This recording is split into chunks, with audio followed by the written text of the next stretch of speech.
We turn to God's Word now, and first an introduction to our Bible reading. We find Jacob in a desert place. Jacob is separated from his loved ones. His father, Isaac, is dying. Jacob's relationship with his brother Esau is dying through deception and anger. His family is divided.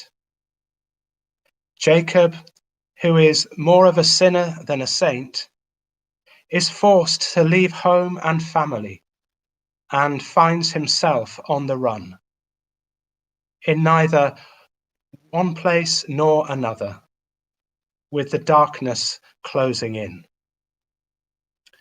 We can only imagine the strange flood of feelings in Jacob.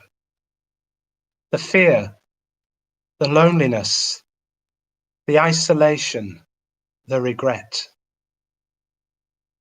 Perhaps you can identify with those emotions today in your life, in your situation.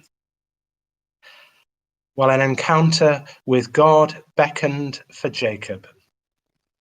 The light and glory of heaven pierced the darkness.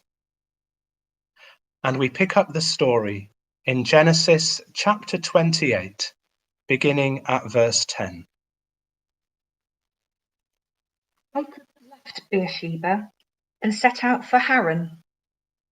When he reached a certain place, he stopped for the night because the sun had set. Taking one of the stones there, he put it under his head and lay down to sleep.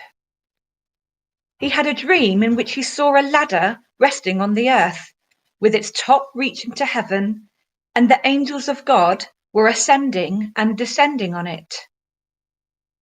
There above it stood the Lord, and he said, I am the Lord, the God of your father Abraham, and the God of Isaac.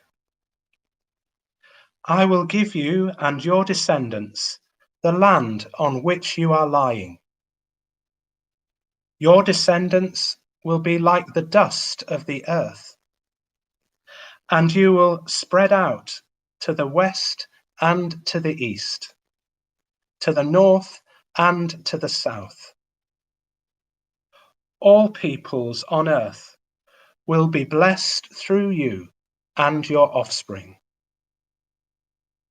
I am with you and will watch over you wherever you go. And I will bring you back to this land. I will not leave you until I have done what I promised you.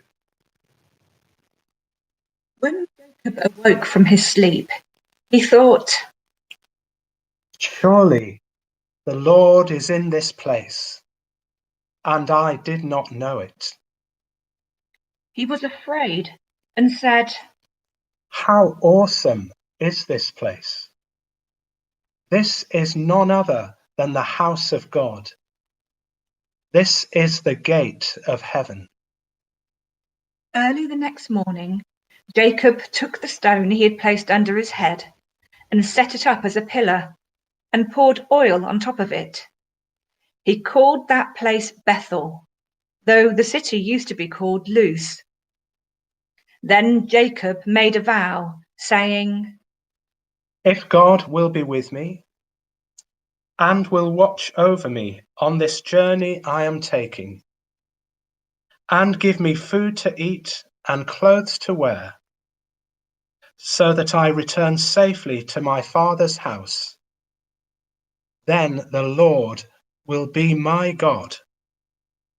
And this stone that I have set up as a pillar will be God's house. And of all that you give me, I will give you a tenth.